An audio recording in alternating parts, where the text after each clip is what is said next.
with Barry Cunningham.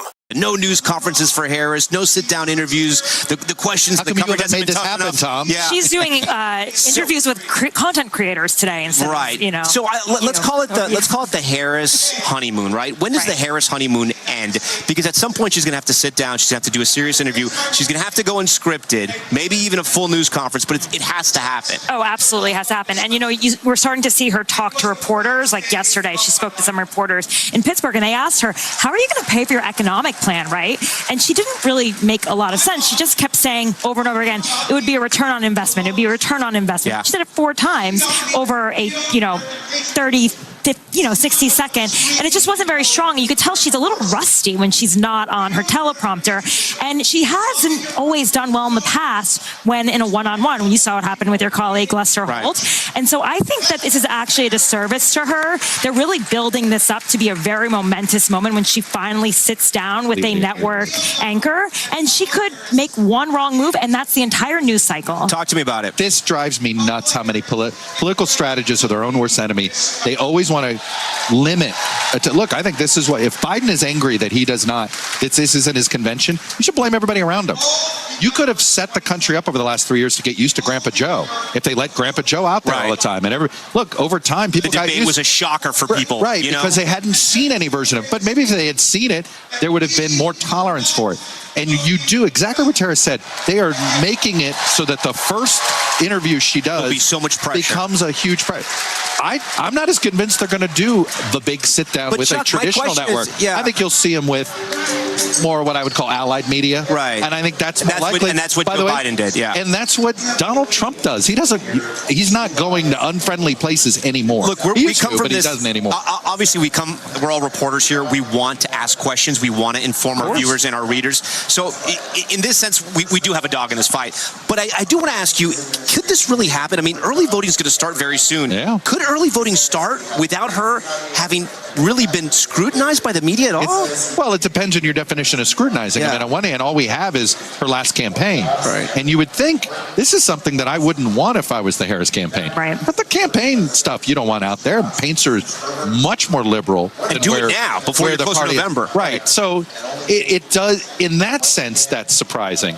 But, the way everything gets weaponized on social media, there's a reason why, unfortunately, why you see fewer and fewer elected officials sitting down with truly sort of dispassionate media, I call it. Yeah. They won't do it because the fear is not the questions we ask.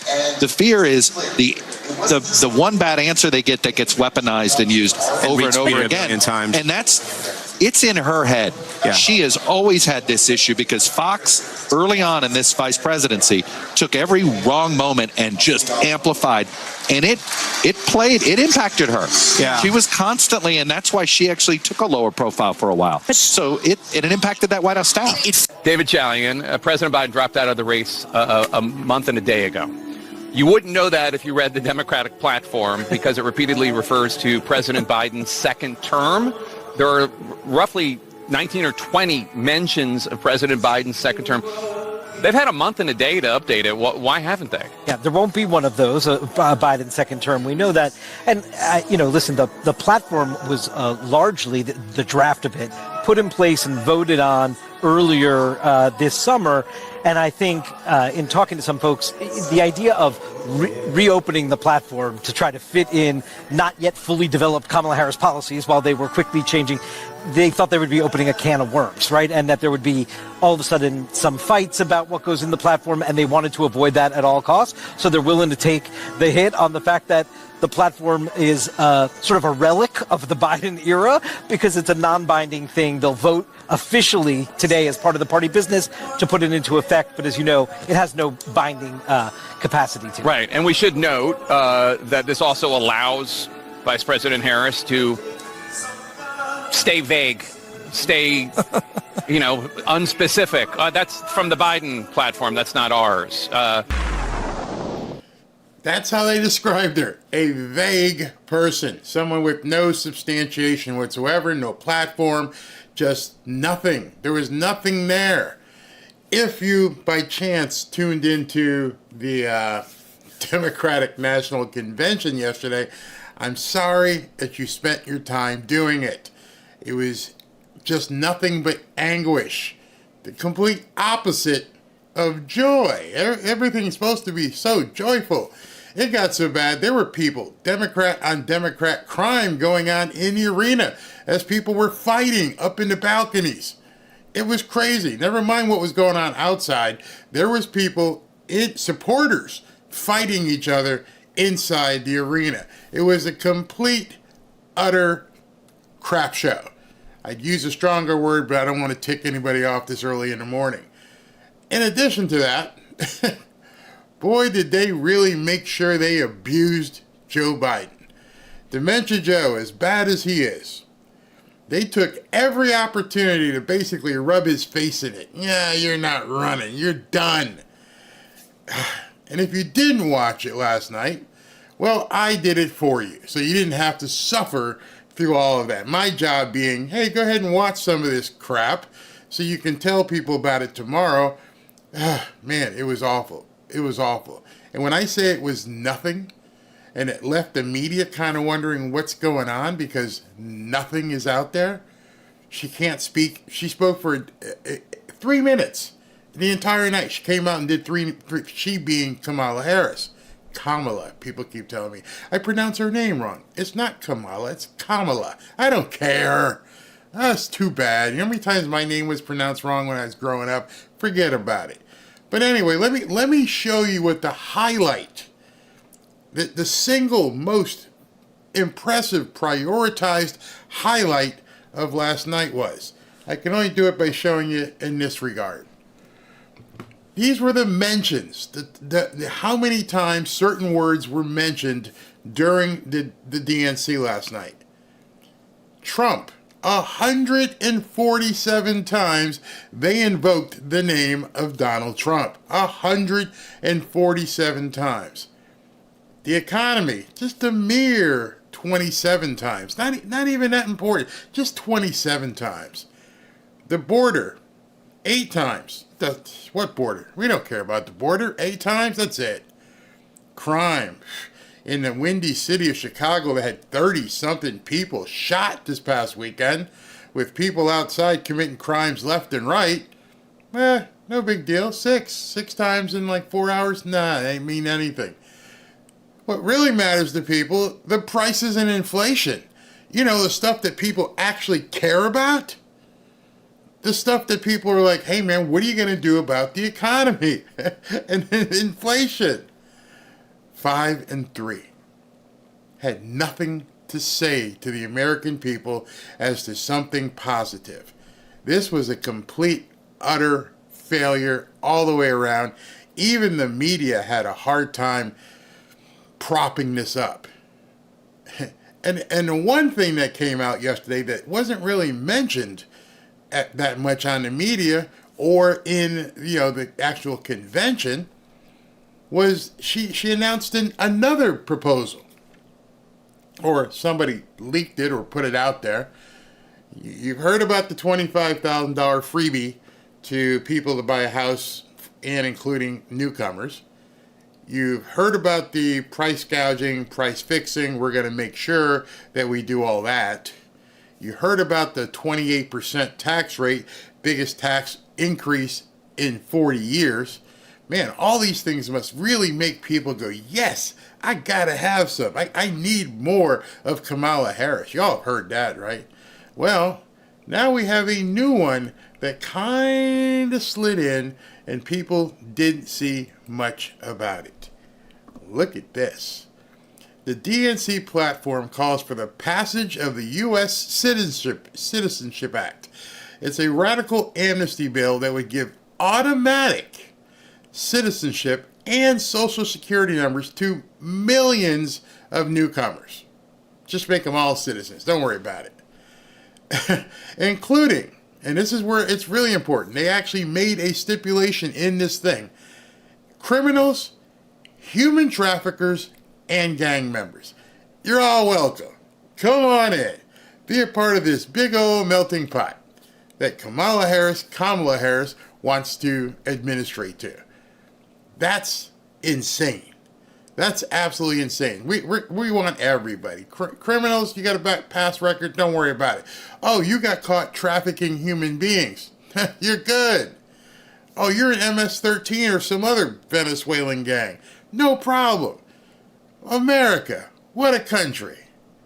They're actually putting this out. So yesterday I made a video and I put it up with the thumbnail with Kamala in clown face. Some of you guys may have seen it.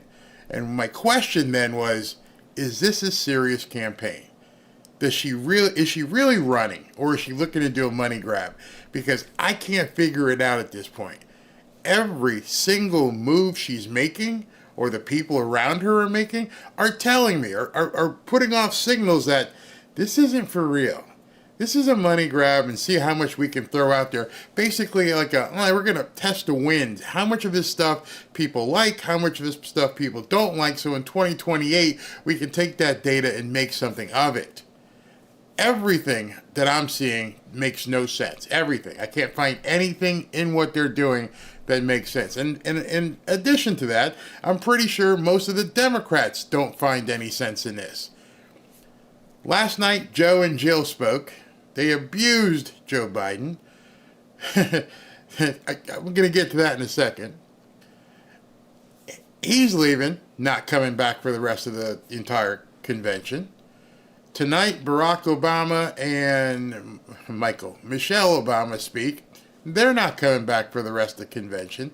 Bill Clinton, I think, is going to speak tonight. He's not coming back for the rest of the convention. Hillary spoke last night. She's not coming back for the rest of the convention. So if none of the big hitters in the Democrat Party are sticking around for the coronation, are they trying to separate themselves from her as much as possible? They did the perfunctory, obligatory speeches just to be out there. When you hear Hillary's speech, or if you watched it, she was more talking about herself than anything else. Yeah, you know, it's about her. But I don't know. And when I showed you this, and it said Trump won 47 times, economy 27, yada, yada, yada, and so on. One of the words that's not on that list, which should be, was the baby disposal thing. You know, with the big blue bus outside and them yanking people out of there and snipping cords and all kinds of stuff. That wasn't even on that chart, which I'm pretty sure was probably over the economy. It was basically the baby disposal fest. Over and over and over. I kept hearing it, and then my wife would roll her eyes like, man, is this it? Is this the entirety of your platform? Is that what you really feel you're going to rest your laurels on and just basically go with that? You brought out speaker after speaker after speaker, B-lister, C-lister, D-lister, and you made the existing president of the United States an afterthought, pushed him till almost midnight, while all these other people got to speak during prime time, and most of the people went to bed before Dementia Joe even got on stage. They completely abused this guy. It almost made me feel sorry for him until he started talking. But up until then, it was like, why is this person in front of Joe? Why are we moving out of prime time, going through the 8, the 9, the 10 o'clock hour, the 11 o'clock? Oh, they're going to put him on now. Almost last with nobody still watching and people falling asleep and going to bed. Now you're putting him on? Man, if I were him, I'd have walked out on stage. I'd have looked in both directions and then just give them the double salute with the middle fingers. Boom. I'd have given it both of them. Whatever they're holding over his head, which he probably has a lot of dirt, a lot of skeletons in that closet, they must have told him, hey, listen, you're going to step aside. You're going to do this or else.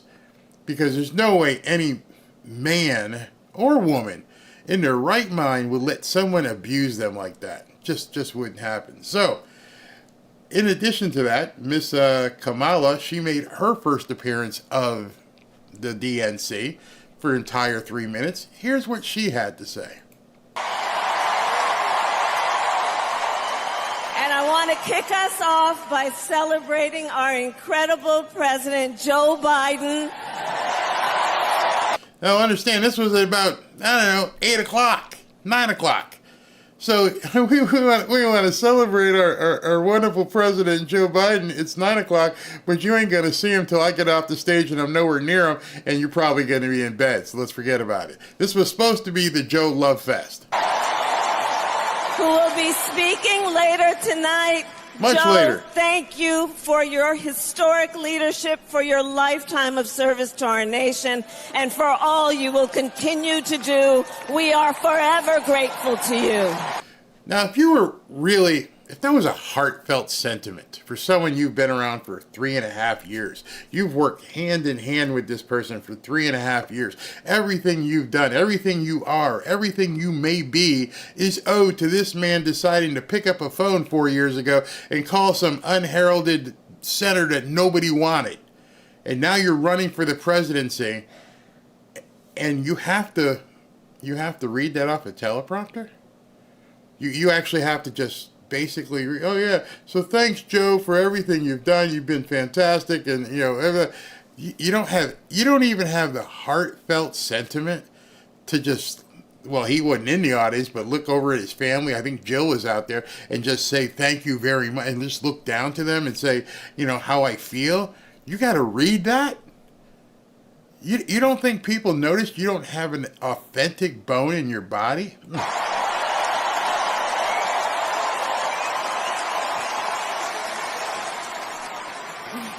Thank you, Joe. Thank you. And looking out at everyone tonight, I see the beauty of our great... By the way, my wife always tells me stop looking at these things, but if you guys notice, it seems like she's dyeing her hair every other day at this point. Or is she wearing a wig? I don't know, but that hair has gone from basically a dark black, if you look at past videos, and if you look, it wasn't that thick. I wonder if she's wearing a wig. Is there something, I don't know, just something I noticed. Maybe I'm a guy, maybe I shouldn't be focusing on those things, but something doesn't make sense. She's had a complete makeover. Nation, people from every corner of our country and every walk of life are here, united by our shared vision for the future of our country. And how can they be united in the shared vision when you haven't given them any? You just watched the intro where MSNBC and CNN were like, she's not talking, not giving any interviews, we have no idea what she's talking about. So what shared vision exactly are you speaking of? this November we will come together and declare with one voice, as one people, we are moving forward.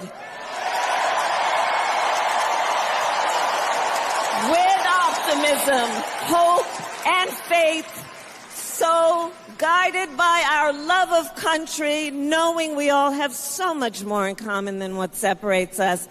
The love of country. That's amazing that she would bring that up. You know that chart where I had all the different things that they mentioned on there? They never mentioned anything about patriotism. Wasn't part of it. There wasn't an American flag to be seen anywhere. Anywhere. I mean, not even people, little people, I mean, in the audience waving them. There wasn't an American flag anywhere. Let us fight for the ideals we hold dear, and let us always remember, when we fight, we win.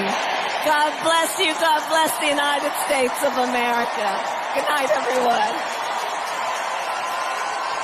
I'm surprised lightning didn't strike when she said that. When she's talking about, God bless, with the big blue van outside, with every speaker that came up basically talking about baby removal, I don't think God's blessing that. I'm sorry. I'm not going to prejudge, and I can't put words in God's mouth, and I don't know, but I'm pretty sure he's not on the side of blessing people who want to, what. All right, so now we're going to get into what I have coined, drum roll, the top 10 best moments of last night's DNC. Let's start off with number 10. This is just a great announcement by Jen Psaki as to, what to look forward to at this event. Number 10. Just watching tonight, the diversity of the faces, the youth in the room, the diversity of people's backgrounds is so striking and different from a couple of weeks ago. And what's also different is the overall message. I mean, Biden and Harris Did you hear a message? Didn't hear a message. Are speaking to the totality of the country, the multicultural, multi-ethnic country we live in, that's diverse with a big umbrella and everybody who's a part of it. And Trump and Vance speak to a tiny, tiny portion of the public, and that's a striking thing. You look at the room, but How do you even say that, Miss Jen Psaki, that Trump and Vance only speak to a tiny portion of the room? Best, if I even believe the polls that are out there right now, it's 50-50. A tiny portion, when exactly half, based upon your polls, say that they're for Trump and Vance, and a good portion of those people are black and Hispanic, and you get on television and you say that insanity? I think also in the messages we'll hear. So she's talking about diversity, right? So next you're going to see the president of the SEIU, one of the unions that are supporting Kamala Harris. Moments later. I am April Barrett, and I am the president of SEIU, representing 2 million service and care workers. It is going to be together that we write new rules to make it easier for all workers to join a union. And we are going to build a younger, darker, hipper, fresher, sneaker-wearing labor movement. I'm sorry. I thought Jen Psaki said that this entire convention was about a multicultural, very diverse set of people, opposite of what Trump and Vance said.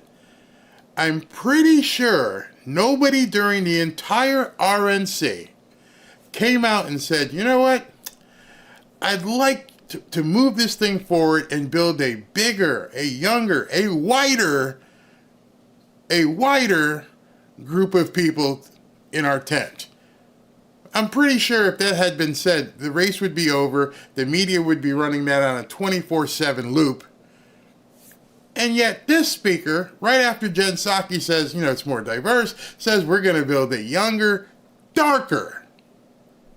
Didn't even, no bones about it. Hey, let's just call it like we want it. A younger, darker, sneaker-wearing group of people. Not my words. I didn't make it up. That woman went on stage and said those words at the DNC, and no media outlet anywhere covered it. Nobody said anything about it. I'm bringing it to you. Many of you may not have seen that. It was one of the earlier speakers. Straight up, no hesitation. We want to build a younger, darker. Some of you ain't going to get much darker unless you're in the sun for the next couple of weeks before summer ends, but even then, she ain't talking about you. You are specifically excluded, which is the complete opposite of what Jen Psaki just said. A younger, darker. I may not be able to go. They may look at me and say, you're too close to the other side. Your complexion, your pigmentation, your melanin didn't get to where it needed to get to. You need some more cooking in the oven. We want a darker group of people up in here. How offended are you after hearing that? Hopefully quite a bit. Hopefully you can share that with some of your white friends and say, they're coming for us. They're coming after your kids. Yep. They're coming for your guns. Yep. And they're coming for the white people. They don't want you. No matter what Jen Psaki and some of these people can say, white people, optional. Yeah, if you hang out and vote for us, you're good. But we want more darkies. We want a darker group of people in charge up in here. I was ready to just rip somebody's face off when I heard that. But let's go to number 9 right now. Number 9. This is his moment tonight. It's his moment, Scott. Yeah, Biden is known in his career as being one of the best eulogy givers at funerals, and now they're making him come and give his own career. He has eulogy. files of every eulogy. Yeah, he's ever and now given. they're making him give his own eulogy at this convention. I mean, You have to give one. It's best that you get to give your own. yeah, I guess. I am anxious to see how they handle it. It's a sticky wicket. I mean, he was bullied out of this race after 52 years of service to the Democratic Party, and it wasn't all about his age. He was unpopular. He was going to lose. It was Afghanistan. It was inflation. It was immigration. And now, and he had to be dragged out by the fingernails. I'm sorry. This is not, so he's not here in a happy moment, okay? I know We'll see. that We'll see. this yarn that's being spun in this hall that he was popular and selfless and handing on. No. It is the opposite, and everybody knows it, and yet the Democrats are engaging in this theater of looking into cameras and saying it. So it's not true. Absolutely true. It's complete, absolute theater at this point. Oh, Joe is great. We love Joe. Joe is fine.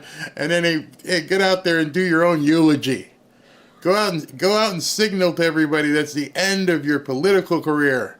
You're done. Finished. We want a younger, darker group of people running things up in here. She said it, and then they called her on it. Like, why is everybody like so happy and full of joy when the President of the United States, however he got there, the President of the United States is sitting backstage in a green room somewhere, waiting till midnight to get on, while y'all out here partying and talking about the baby removals and Kamala being the new best thing. And you're going to usher him out there to basically, just do what you need to do, go home, get out of here. I'm going to come back to the rest of these in a little bit. I'm going to let you guys hear what you guys got to say. Final nail in the coffin advertisement. Are these mainstream media clowns saying this? Yeah, basically they're saying it. It's for sure. Looks pretty full to me, considering they have just ruined the country. Oh, it got filled up as it went on. That's why somebody who posted, "Hey, listen, looks empty."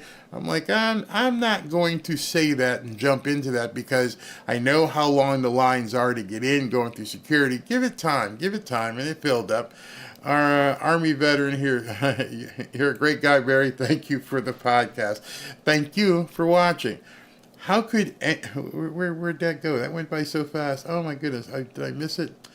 Yeah, I missed it. All right, so younger, darker, spiritually and morally darker for sure. Absolutely. They don't care. Minxie says, I watched all 6.5 hours with Drew Hernandez, and I've never been so frustrated and pissed off and stressed. I literally smoked an entire pack of cigarettes. So many lies, I couldn't take it. It was complete lie fest. It just went on and on and on. Hey, Tommy, thank you very, very much.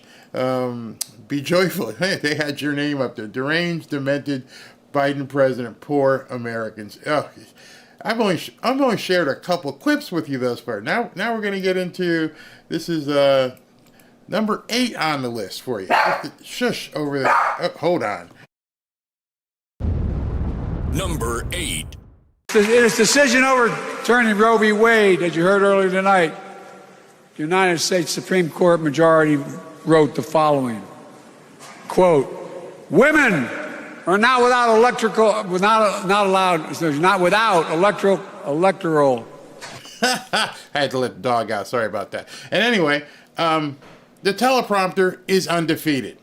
The teleprompter is undefeated. You have to see this to believe it. We got 2 people in a row here that just completely implode. Joe himself, as well as I got to restart this because you can't miss this. This is too funny. Wade, as you heard earlier tonight, the United States Supreme Court majority wrote the following, quote, "Women are not without electoral."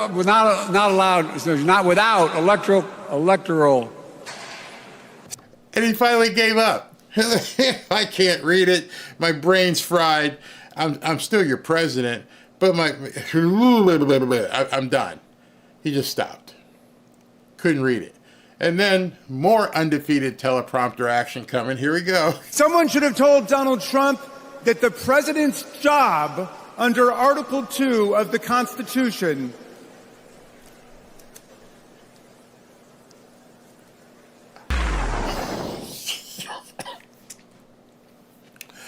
complete crap show. I mean, it just went on and on this way, where I just saw these people just losing it, just crazy. So in this cut right here, you're gonna see what's her name, Gretchen Whitmer, and what she says about what's his name, Tim Walz, and she completely emasculates Fluffy Tim. That's my name for him. Number 7. I love Tim Walz. So Tim, my daughters were saying to me, you know, he's like a male version of you, Mom. you know, if your daughter says he's a male version of you, they basically just effeminated you. They just emasculated you. I mean, he's a female version of you. And I thought that was so Minus funny. the red lip. I can see it. But he's rocking a purple tie in honor of the Vikings and Prince. So, like, he's always on message. Unbelievable. And now we're going to go to Lady Macbeth, otherwise known to most of you as Jill Biden. Number 6. And weeks ago, when I saw him dig deep into his soul and decide to no longer seek re-election and endorse Kamala Harris. Is that how you remember it?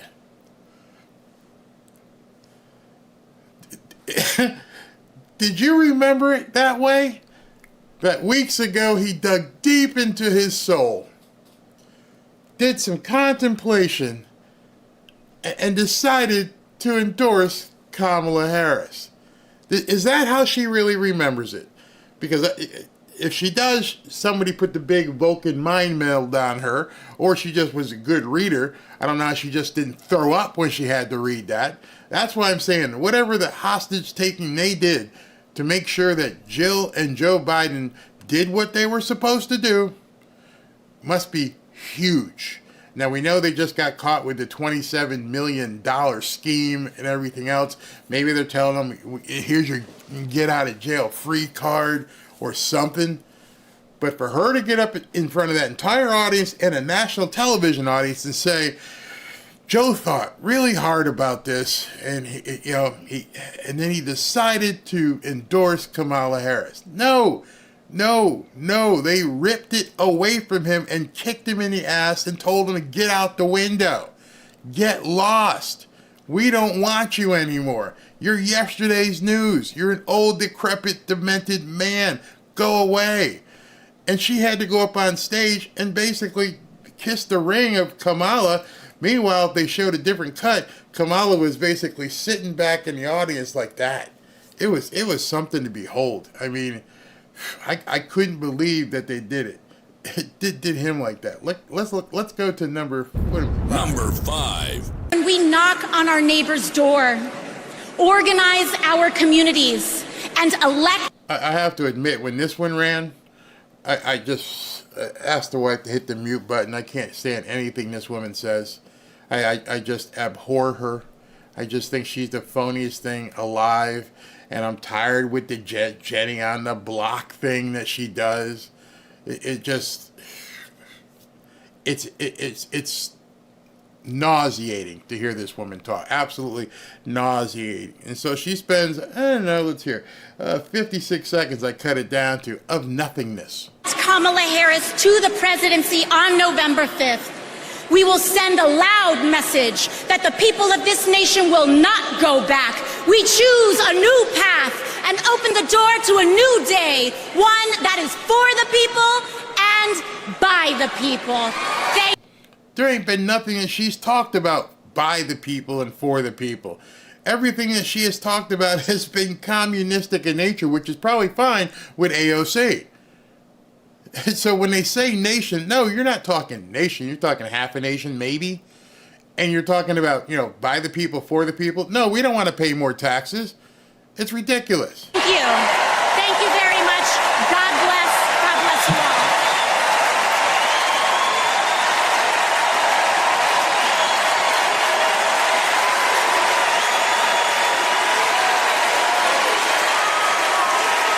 And the fools love her.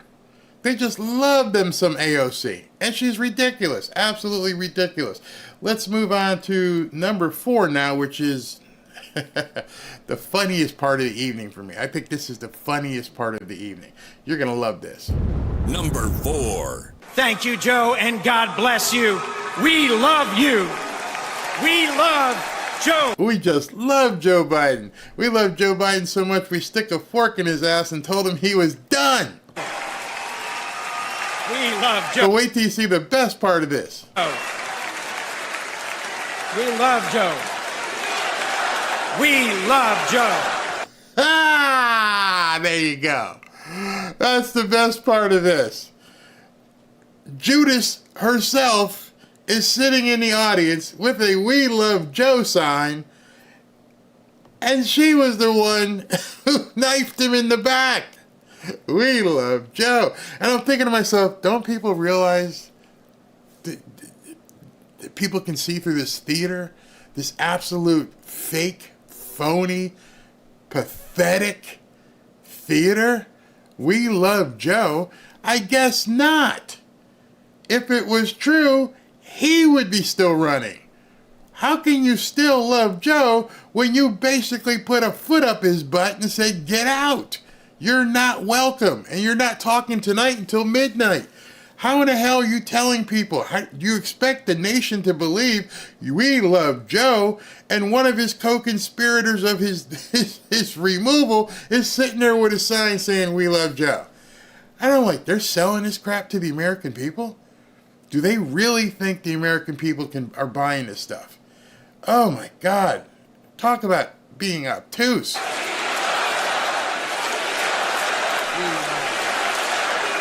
Thank you all. We love Joe. God bless you, and thank you very much. Wow. I was stunned when that happened. Somebody said, Mary says, imagine if they hated him. Whew. Wow. Pamela, I have to make light of it because for I felt my intelligence being insulted. And I just thought of you people watching this and what you may have been thinking, because I was sitting next to my wife, and I'm like, do you realize how phony this is? She goes, they kicked him to the curb. What are they talking about? He didn't willingly contemplate endorsing Kamala Harris.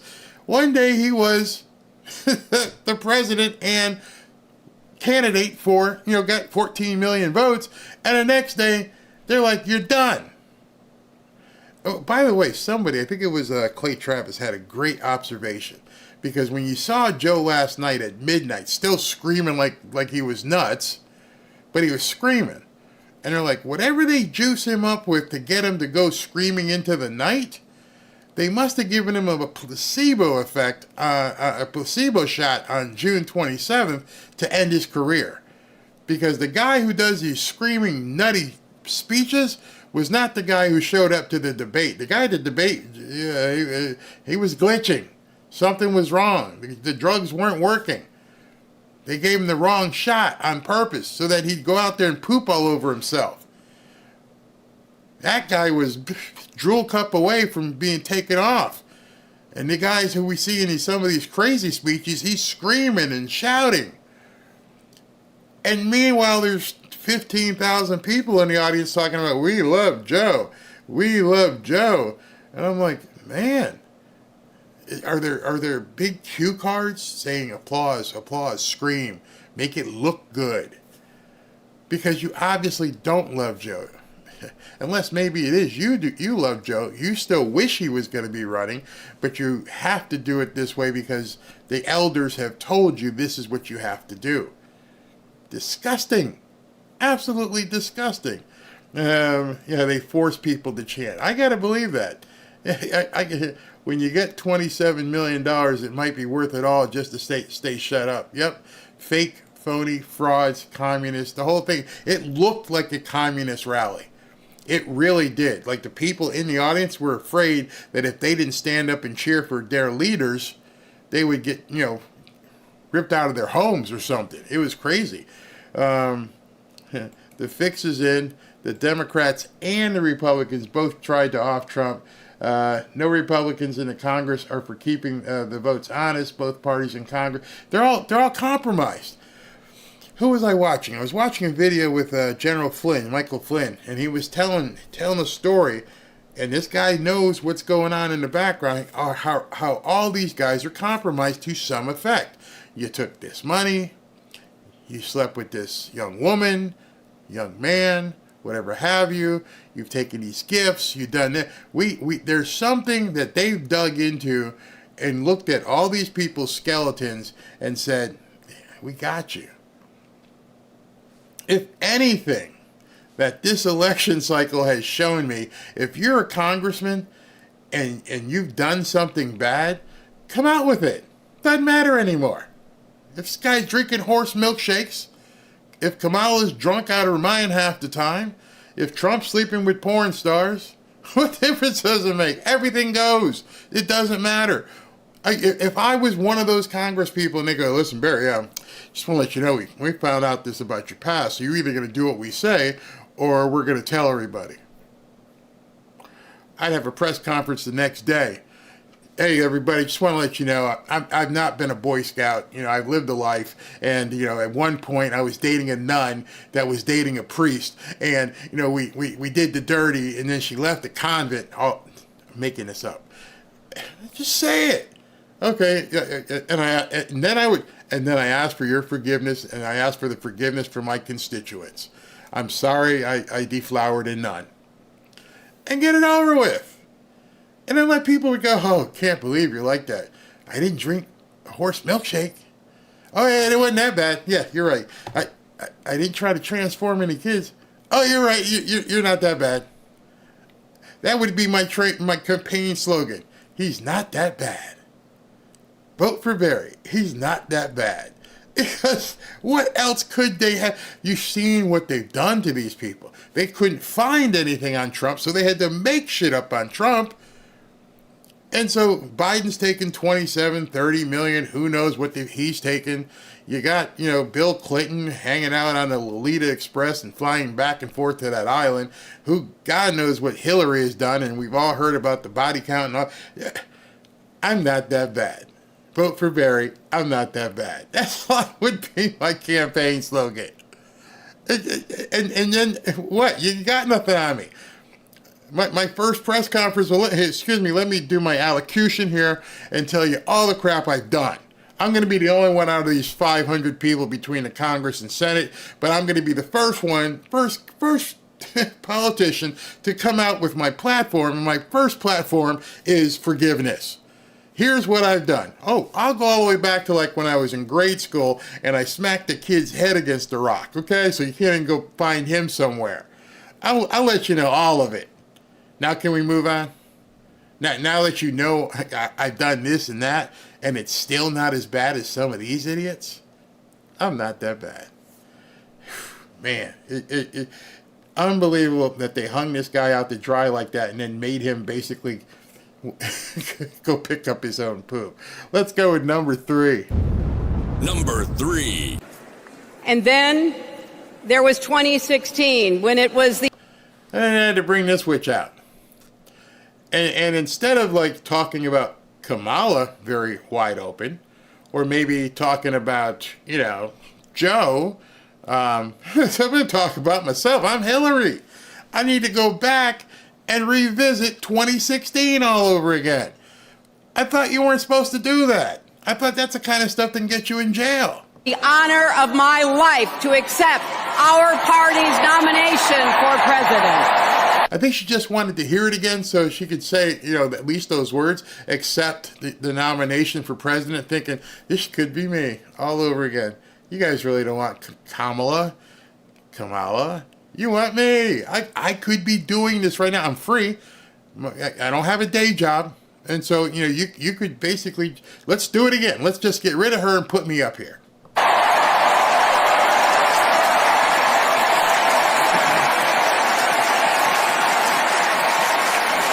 Sounds like they would take her.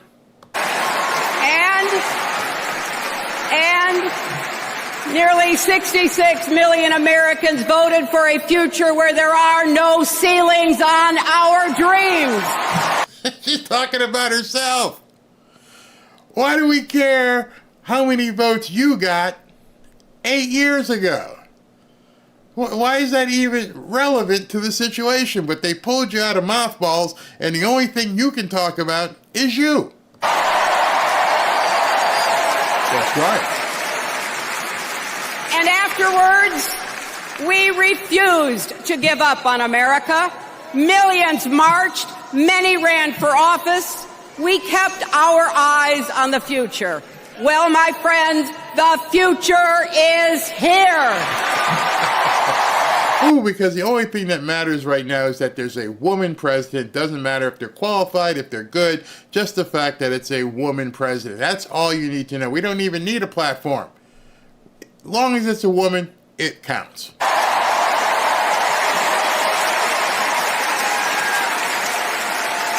Kamala cares.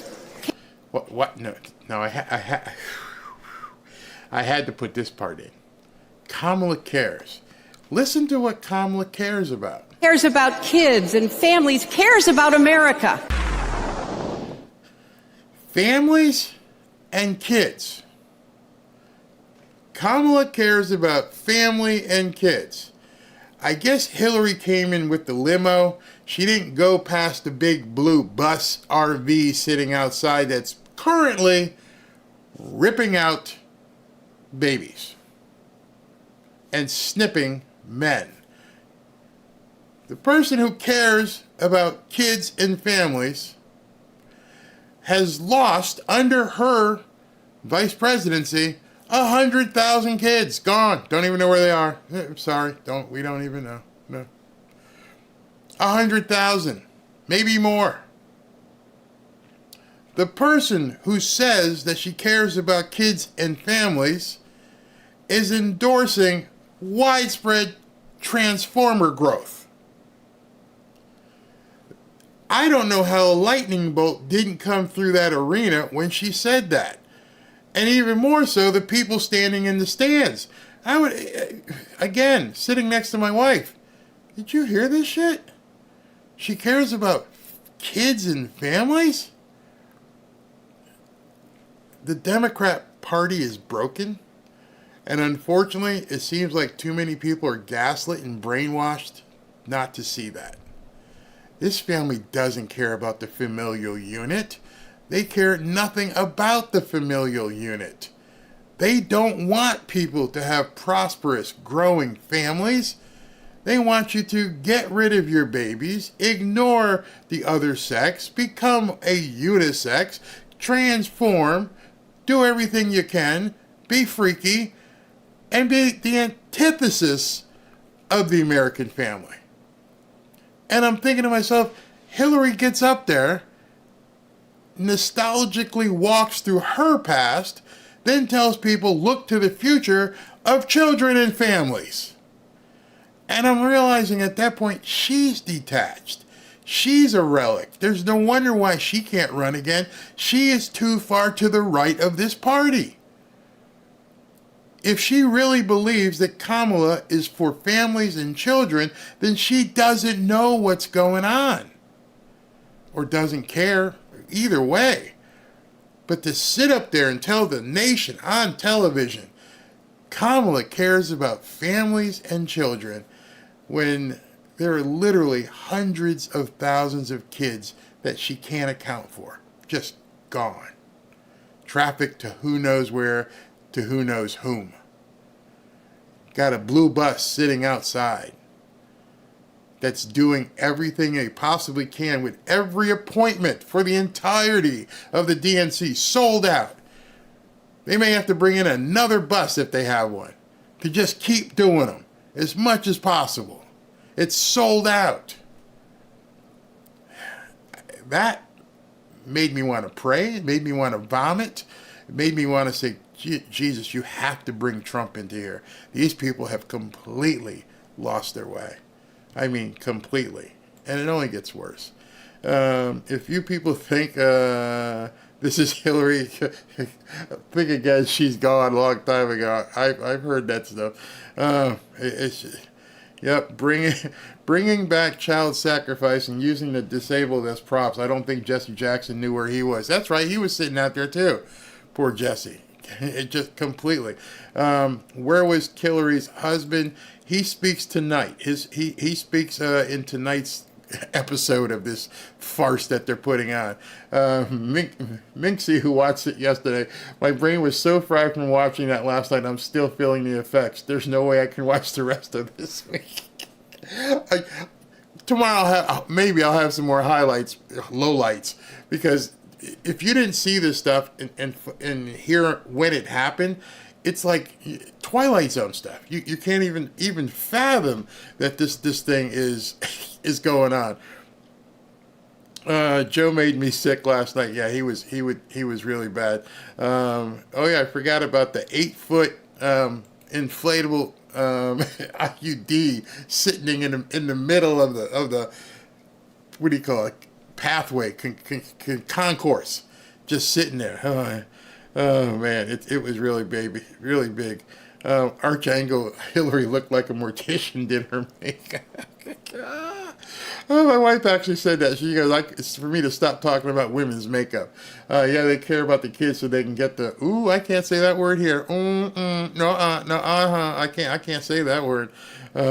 Looks like she raided Kim Jong-un's wardrobe. Oh, that was a moo-moo. That was a moo. By the way, I'm not sure if you caught it, but they were quick to cut away as she walked away. She's not doing well. She could barely walk away from the podium. It was very interesting. So let's go to number 2. Number 2, again, this goes to further show that it is a gaslighting festival. It is a brainwashing festival. You're walking in and there must be something that goes, you're not supposed to see the truth of what these people are telling you. This woman here, I mean, she's absolutely obtuse doing her job. Number 2. Donald Trump would be able to weaponize the Department of Justice to go after his political opponents. Again, this is one of those moments where the wife, and Robin, did you hear that? What are they talking about? Do they not know what's going on right now?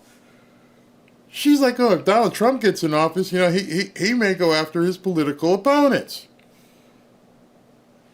And people in the audience are clapping like, oh yeah, that would be so bad for someone to do that.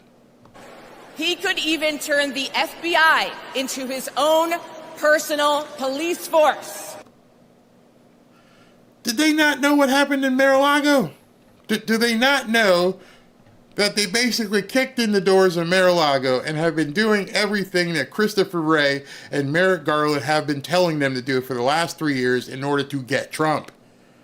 They made this. The funniest, sad part of this is they made this a part of their night number 1 program to let people know, be concerned, because if Trump gets in, he could do all this bad stuff using the Department of Justice.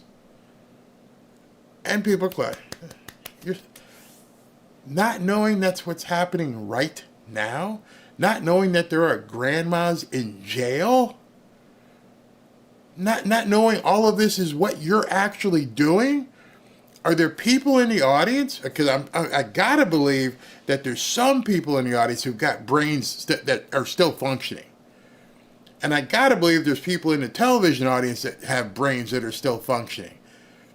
And it makes me wonder, how do you sell this crap and you're being completely obtuse as though it's not happening? And then, of course, no one, not even on Fox, no one in the media afterwards does any fact-checking whatsoever and goes, well, you know, Democrats are doing that right now. You know, I'm not sure that this woman here understood that currently, you know, we're doing everything we can to lock Trump up because, you know, that's what we do. We're the DOJ and the FBI. But no. That is not how it works in America.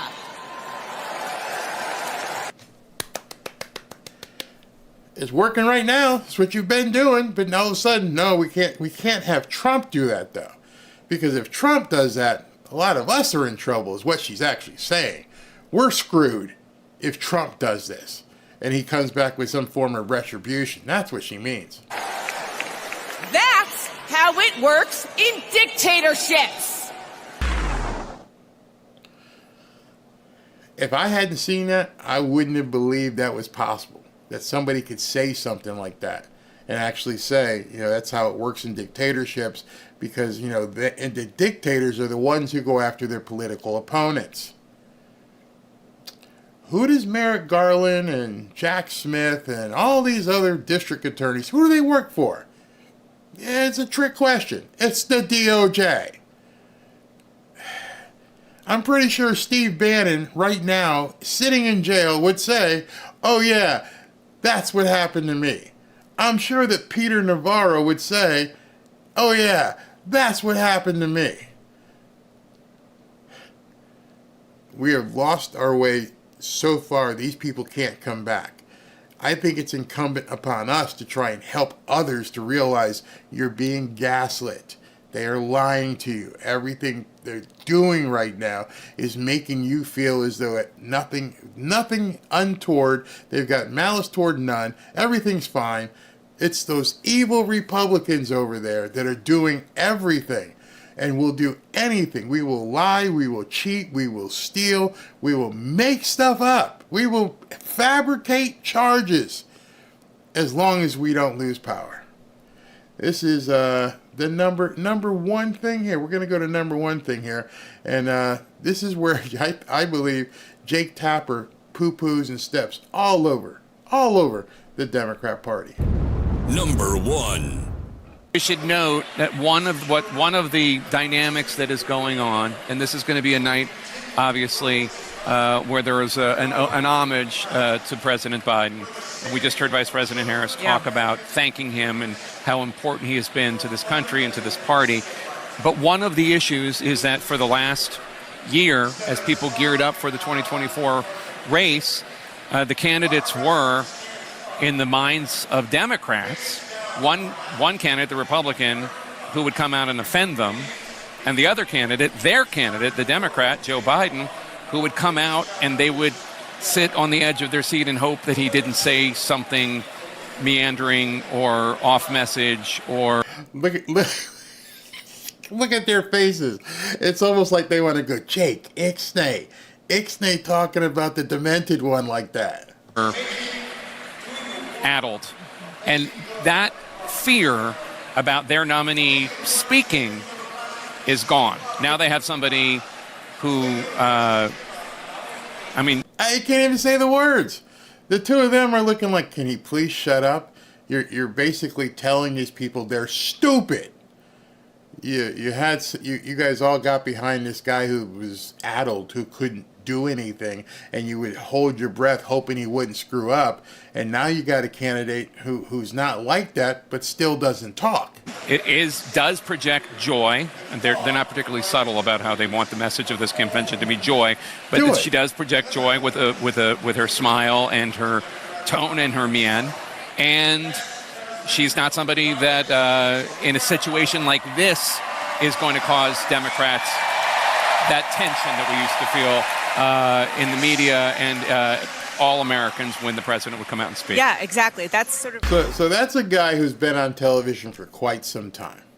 Jake Tapper, don't like him, don't like his politics, but I respect his game. The guy is very good in terms of his ability to speak, his ability to read a teleprompter, and to articulate whatever message he's trying to get across.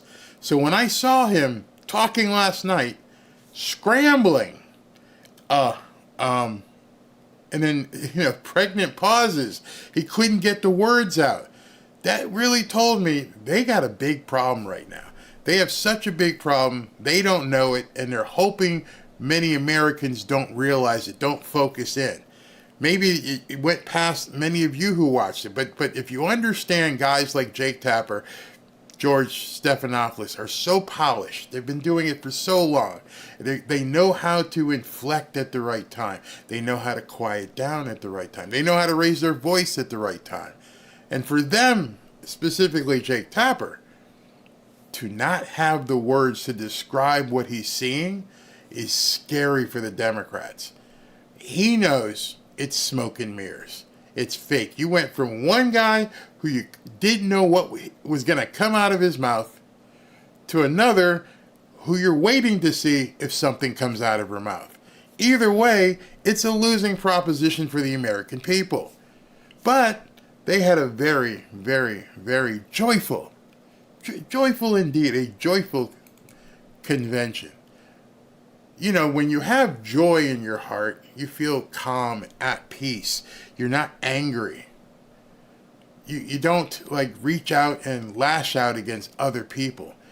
At least that's what I thought joy meant. An America where everyone has a fair shot and hate has no safe harbor. It's no. So if hate has no safe harbor, his words, it's America. Hate has no safe harbor. Unless, of course, your name is Donald Trump. Then all bets are off and hate away. Wandery had a fleet of Mar-a-Lago. Sorry about that, Florida. Sorry about that. Trump hasn't spent much time in New York lately, except that is to get convicted of 34 felonies. And that's just fine with us. You actually said that to a television audience that it's fine that he got convicted of 34 felonies. What will happen to their entire platform if this thing gets thrown out, when this thing gets thrown out? It's just fine with us, right? Because No New hate. York's motto is Excelsior, ever upward. And Trump takes us ever downward. No hate, none. No, this is a joyful convention. And I, for one, am tired of hearing about how a two-bit union buster thinks of himself as more of a patriot than the woman who fights every single day to lift working people out from under the boots that breathe, trampling on our way of life. I was born. No hate there. Two-bit hustler. Then you get this woman, Jasmine Crockett from Texas. With a silver spoon in his mouth and helped his daddy in the family business. Housing discrimination, that is. She became a career prosecutor while he became a career criminal. With 34 felonies, 2 impeachments, and 1 porn star to prove it. That's your Democrat Party, the joyful Democrat Party. It's kind of amazing when you think about it, isn't it? So let me introduce you to Dementia Joe and his swan song. This is it for him. This is his big moment. This is his going away party. This is his self-eulogy. And unfortunately, it didn't come until like close to midnight. But Joe got a chance to speak, and you'd think at this point you'd be reflective upon that what you've done, that what you hope to do in your later life with your grandkids, even the one you don't recognize. You know, with preparing for life after politics, it would seem to me, you know, people you've seen retire would give that kind of a speech, especially when you're at a joyful convention. The winter has passed, and with a grateful heart, I stand before you now on this August night to report that democracy has prevailed. Democracy has delivered. Democracy has delivered, says the guy who got 14 million primary votes for the election that they kicked to the curb. You're done. We don't want you. We're going to install Kamala. Get the hell out. And sorry for all the people who basically practiced democracy. They actually let him say that. Democracy prevailed. And I'm thinking to myself, aren't there 14 million people out there who's like, well, maybe not, Joe. Maybe it's the opposite of democracy in our republic. Maybe my vote should have mattered. I didn't vote for Kamala Harris. I didn't. So democracy didn't prevail. Your shenanigans did. And now democracy must be preserved. And they're all clapping. The amount of obtuseness, if that's a word, is mind-boggling. They're looking at a man, straight up, right in his face, who was kicked out, whose Democratic voters were not allowed to step into the president race again. You're done. You're out. We don't want you. Get out. Take the window or the door, or we'll throw you down the stairs. Either way, you're done. But what about all the people that voted for me? F them. We don't care. We're going to install Kamala Harris. And this clown gets up talking about democracy.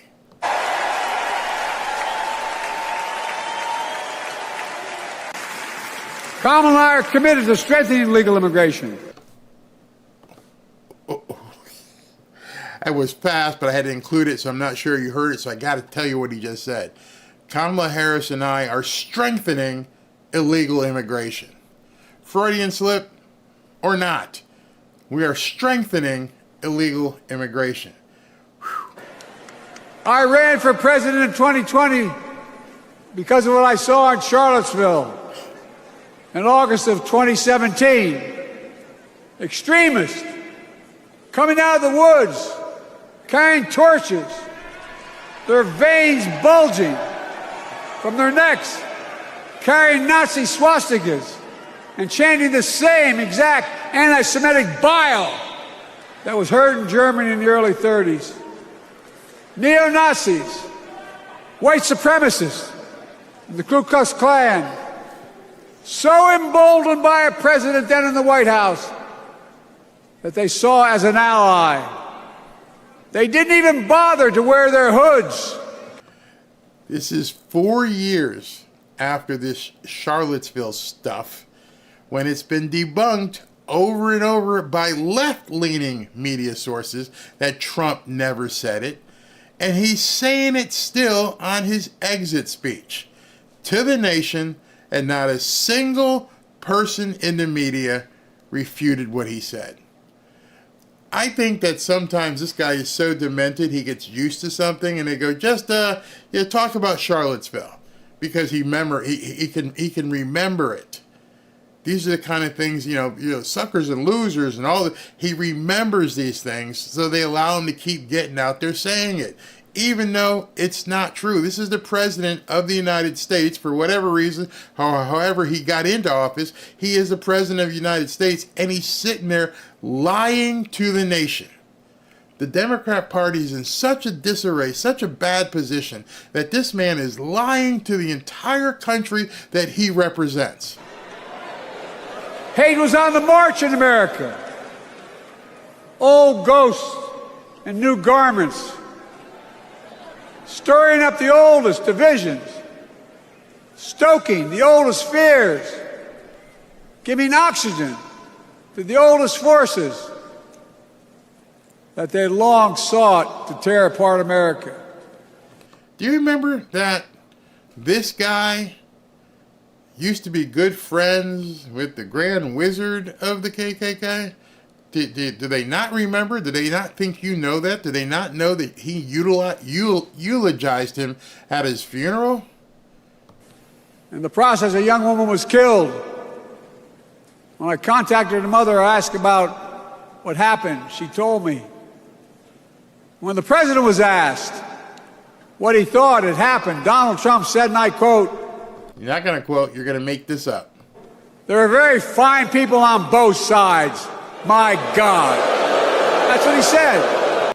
No, he didn't say that. And you can hear the people booing and saying, oh, Trump's bad. And it's a complete lie. if you have to subjugate to yourself, prostitute yourself to telling lies like this, you don't deserve to be in elected office. That is what he said and what he meant. With faith in each other and joy in our hearts, let's send Kamala Harris and Tim Walz to the White House.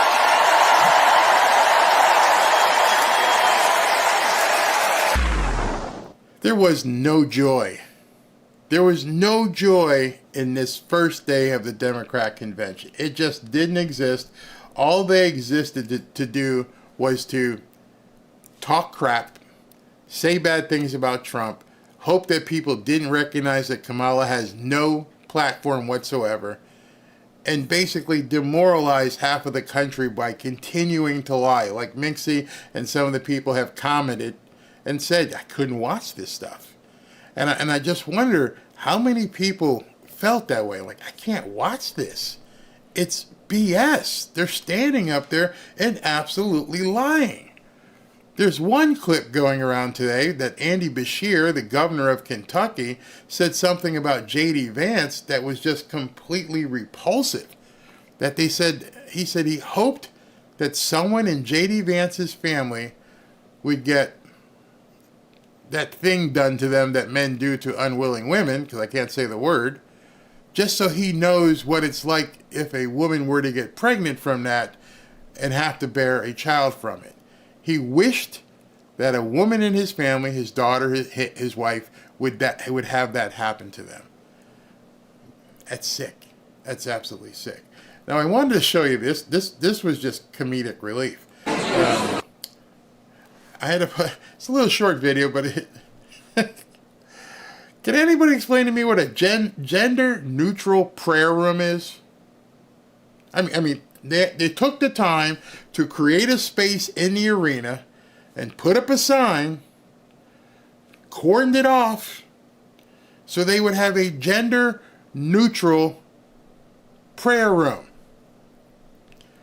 Most of us call that a church. Most of us call that a chapel. What in the hell is a gender-neutral prayer room? God himself couldn't answer that question. Gender-neutral? What do you mean? You're all welcome. What exactly does that even mean? Gender-neutral prayer room. If you didn't know what it existed at the Democrat Party. I didn't know that we had to separate genders to pray. Never seen anything like this in all my life. It was an aberration. Everything about this on day one, I'm sure it'll continue today, is nothing but degradation and BS. It's embarrassing. And it's so embarrassing, even the media began to notice it. This is Jake Tapper signing off. There's your prayer room.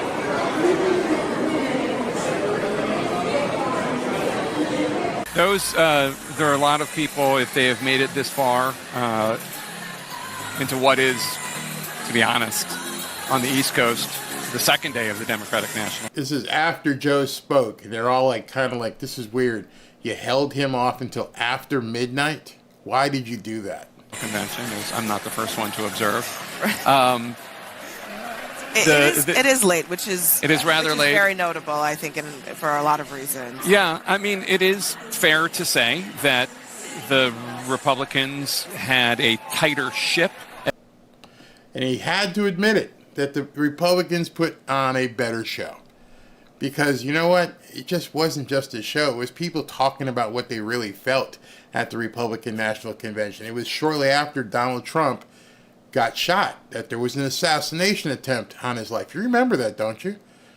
Jake, do you remember that the current Republican nominee had an assassination attempt against him on July 13th? I mean, I know you media people never talk about it anymore, so perhaps you didn't remember. Really, that's how bad it is. Somebody says, I don't think it's prayers that they're doing behind that curtain. I didn't think about that. Here's a good point.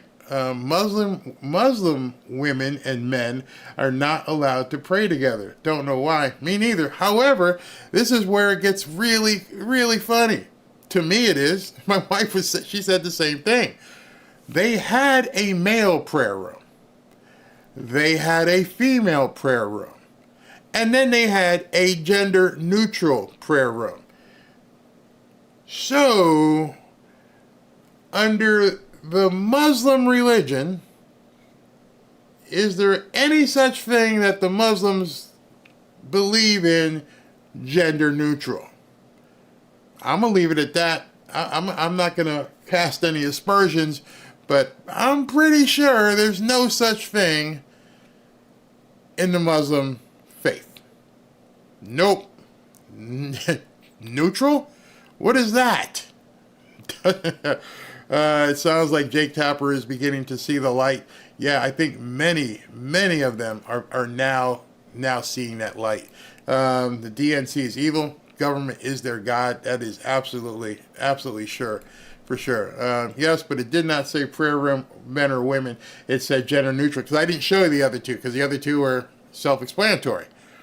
If you needed to have a male room or a female room, for whatever religion it was, I don't know of any religion that recognizes those who don't know what they are.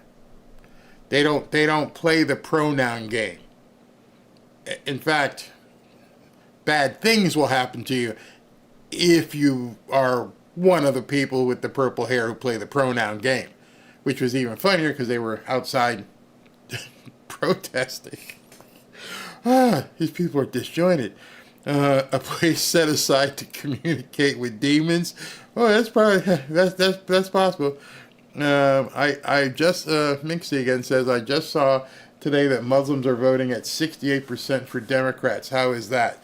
The younger ones who really don't understand at this point, right there. Yeah, gender neutral are those who can basically hope they have parachutes when they go over to some of these countries, because they will quickly learn how to fly. Nope, you will be deleted if you practice transformership in Muslim countries. Good question. Why was a prayer room set up? These people spew such hate. Very good question. Seek absolution, maybe? Maybe that's what it's for. Oh, man, I shouldn't have said that about Trump. Let me go ahead and seek absolution. General neutral is for Satan wishers. No joke. The Baphomet has... Oh, you guys are on that. Yeah, absolutely. This chat is so funny. You know why, Donna? We have to be, because what we're seeing is such an aberration. It is such theater, that if we don't look at this and smile and chuckle and go, this is ridiculous, it's scary. It's too scary to think about that. This is our government. These are the people who want to lead us. And it's just, it's beyond, I don't know how AOC has been elected. I don't know how Jasmine Crockett has been elected. I just don't, thank God Jamal Bowman's been booted, and what was the other one that got booted? I forget. Was it Rashida Tlaib? One of the other ones, they got booted as well. It's crazy. It's absolutely insane. I'm confused as to why they didn't say their pronouns on... Oh, good point. The Democrat Convention is absolutely sick. It is. It's gonna continue. It's gonna continue tonight. I mean, wait till you hear some of the stuff that. Let's see. I think tonight is Barack Obama. I think maybe Michelle Obama, and there'll be widespread cheers. I'm not watching it. I DVR it and I just kind of cut through it and something like that. It's crazy.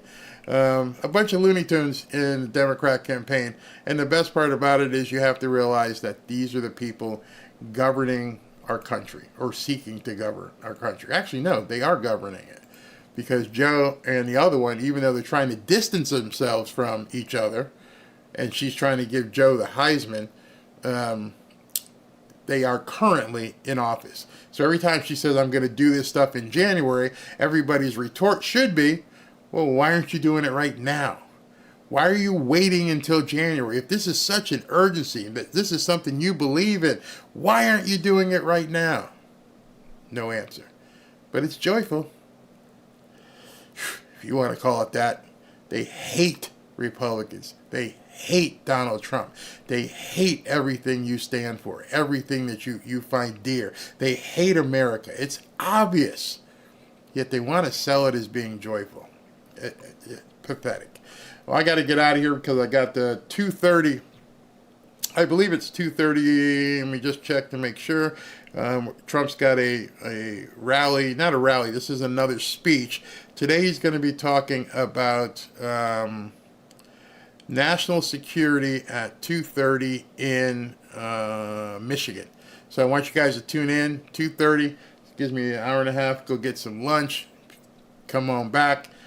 Love to have you. Let's see what he says today at 2:30.